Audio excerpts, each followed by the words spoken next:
넷째 날, 고난은 하나님이 의도하신 것이 아니다. 예, 고난은 하나님의 의도한 것이 아니다. 우리가 서두에 봤지만 이스라엘 역사의 악순을 보았어요. 이스라엘 백성들이 어려울 때 하나님께 기도하고 그러면 하나님께서 그 기도를 응답하시고 그들을 구원하시고 그리고 편한 세월이 지나면 다시 또 악을 행하시고 이스라엘 백성들이 악을 행하고 그때 하나님께서 어떻게 그 이방 나라를 통해서 또 이스라엘에게 고난이 돌아오죠. 그러한 순환 속에서 이 고난이 있는데 반드시 그 고난이 하나님께서 의도하신 것이 아니라는 것이. 그 고난은 결국 누구 때문에 생긴 건가요? 만약에 이스라엘 백성들이 제약이 없이 하나님의 뜻대로 살았다면 하나님께서 고난이 허락하셨을까요? 허락되지 않았죠. 예. 그래서 이 고난은 하나님이 의도하신 것이 아니다라는 제목으로 공부를 해보겠습니다. 그래서 하나님의 진노는 항상 하나님이 사랑하는 사람들을 다른 사람들이 해칠 때에 하나님의 진노가 임한다는 것이. 그래서 결국은 하나님의 진노는 하나님의 사랑 때문에 기록된 거죠. 그 사람을 우리를 사랑하기 때문에 하나님께서 의로운 이 진노를 바라신다는 것입니다. 만약에 악이 없다면 우리에게 악이 없다면 혹은 이스라엘 백성들에게 악이 없었다면 하나님께서는 분노하지 않으셨을 것이라는 것이. 결국 이 분노는 하나님이 그들을 사랑하시기 때문에 바라는 것이라는 것입니다. 그래서 이스라엘 역사에서 하나님의 진노는 주기적으로 나타났죠. 근데 주기적으로 나타난 그 원인을 제공자는 누군가요? 결국 이스라엘 백성, 곧 우리죠. 그들이 회개하고 하나님께 오기를 기다리는 것이. 그러면 그냥 갔을 텐데 그들이 떠나갔을 때, 반복해서 떠나갔을 때 그들을 향해서 하나님께서는 이스라엘 다른 이방인을 보내서 고난을 허락하셨던 것입니다. 그래서 에레미야 애가를 읽으면 하나님의 말씀을, 하나님의 마음을 특별히 알 수 있어요. 하나님은 죄를 멸하시거나 악한 사람들을 심판하기를 원하지 않으신다는 것을 분명하게 알 수 있습니다. 왜냐하면 하나님은 사랑하시기 때문이죠. 우리 한번 다시 에레미야 애가를 보겠습니다. 예레미야 애가 3장 32절 33절. 저가 비록 근심케 하시나 그 풍부한 자비대로 긍휼히 여기실 것임이라.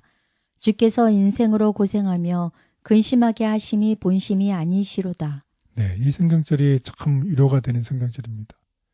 우리가 하나님에 대한 그 픽처, 이 개념, 관념을 잘못 가질 때가 너무 많은 거지. 우리가 정말 힘들고 이 인생이 안 풀리고 정말 어려움에 처할 때에 인간이기 때문에 누구를 비난하게 되나요? 내가 살아온 길 속에서 어쩜 우리는 하나님을 비난하게 될 수 있다는 거지. 그런데 이 성경절을 보면 33절에 뭐라고 분명하게 얘기를 하고 있나요? 주께서 인생으로 고생하며 근심하게 하심이 본심이 아니십니다. 결국 하나님께서 이 고난이 하나님의 의도가 아니시라는 것입니다. 아멘. 그래서 우리는 이 성경 진리를 하나님이 얼마나 오래도록 그런 백성에 대해 용산에 대한 것을 성경을 통해서 알 수 있습니다. 그래서 하나님은 반복적으로 우리들에게도 죄를 멈추고 하나님께 돌아가더라고 계속 은혜의 시간을 계속 허락하신다는 것입니다. 그래서 특별히 이스라엘 백성들에게는 어떻게 해서 계속해서 특별한 메신저인 선지자들을 계속 보내시는 거죠. 계속 보내서 계속 듣기 들어야 되는데 이스라엘 백성들이 어떻게 하는 것이에요? 거부하는 것입니다.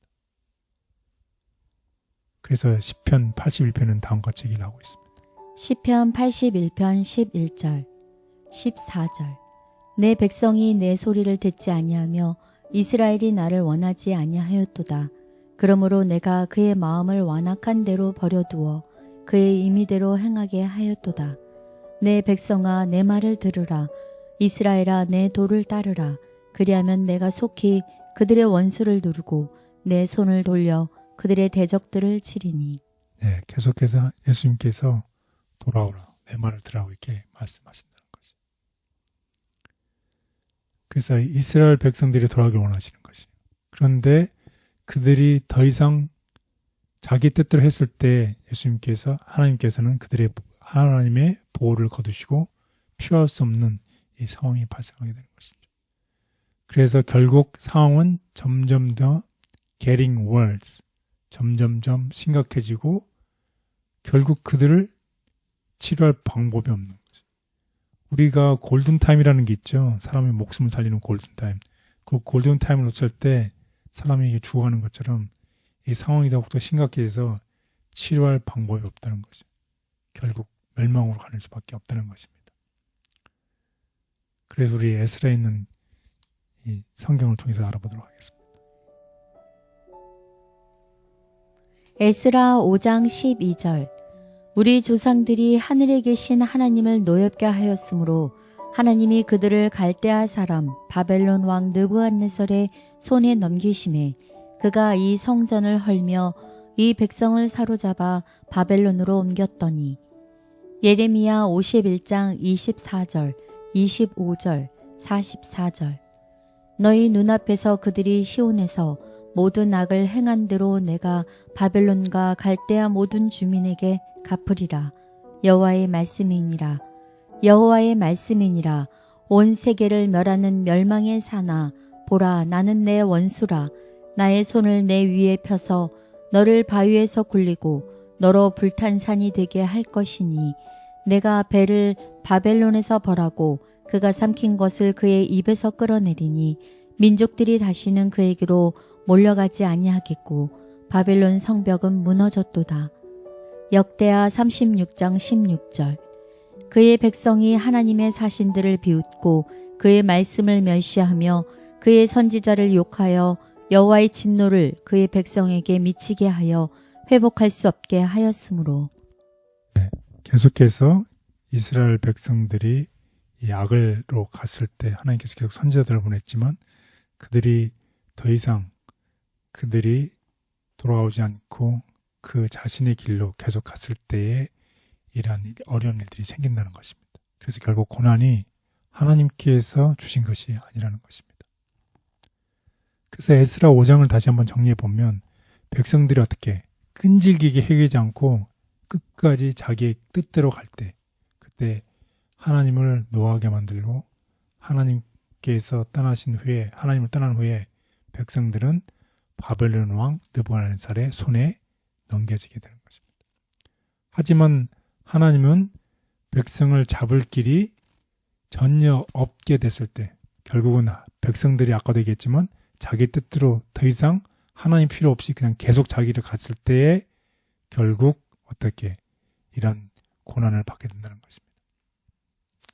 성경은 하나님이 내리신 것을 묘사하는 많은 심판들도 백성들이 여호와를 버리고 이방의 신들을 섬기기로 결정한 것에 따를 때 자기의 뜻대로 따를 때 그때 하나님께서 그들을 적들에게 이방인에게 넘기신다고 설명을 하고 있습니다. 우리는 그렇지 않은가요? 우리는 오늘 이 교훈을 통해서 우리 자신들도 이러한 일이 발생하지 않도록 우리가 하나님의 음성을 듣는 우리 모두가 되기를 바라겠습니다. 그래서 하나님의 진노를 가볍게 여기지 말라.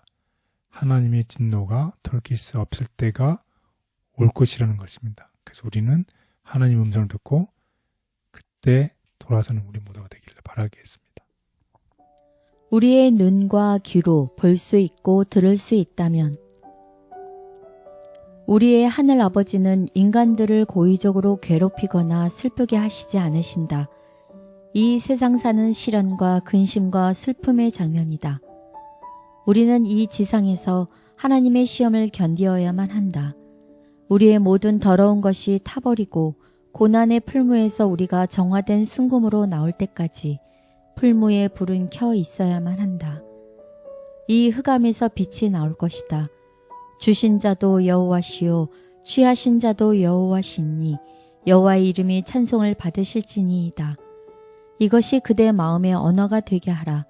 자비의 구름은 가장 어두운 시간에서까지라도 그대 머리 위에 배회하고 있다. 우리에 대한 하나님의 은혜는 메마른 땅을 적시고 그것에 생기를 주기 위하여 구름에서 떨어지는 빗방울처럼 무수하다. 하나님의 자비는 그대 위에 있다. 그대의 눈이 열려질 수만 있다면 그대는 하늘아버지께서 그대를 향하여 사랑으로 허리를 굽히고 계신 것을 볼 것이다. 또한 그대가 그의 음성을 들을 수만 있다면 그것은 고통과 고난으로 엎드린 그대에게 동정의 음성이 될 것이다. 그리스도의 능력으로서 굳세게 서라. 그리하면 그대를 위한 안식이 있다. 하나님이 심판을 원치 않으시기에 계속 용서하시고 뉘우칠 기회를 주시지만 뉘우치지 않는 죄와 반역과 악은 우주의 영구적 평화를 위해 심판하실 것이다. 합당한 형벌을 받아야 함. 그분께서 무한히 자비하심으로 죄인에게 심판을 집행하지 않으신다고 스스로 안심하는 자들은 갈보리의 십자가를 쳐다보아야 한다. 흠없는 하나님의 아들이 돌아가신 것은 죄의 삭시 사망이라는 것과 하나님의 율법을 범하는 것은 모든 합당한 벌을 받아야 한다는 것을 입증해 준다. 무죄하신 그리스도께서 인류를 위하여 죄인과 같이 되셨다. 그분께서는 죄의 형벌을 담당하시고 아버지의 얼굴에서 외면당하셨다. 세상에 가득한 고난과 죄악 때문에 때로는 하나님을 원망할 때도 있습니다. 이해할 수 없는 고통이 우리의 삶을 누를 때에도 그것이 하나님의 뜻이 아닌 것을 알 수 있도록 도와주시고 속히 주님의 평화와 나라가 임하게 하여 주옵소서. 예수님의 이름으로 기도드렸습니다. 아멘.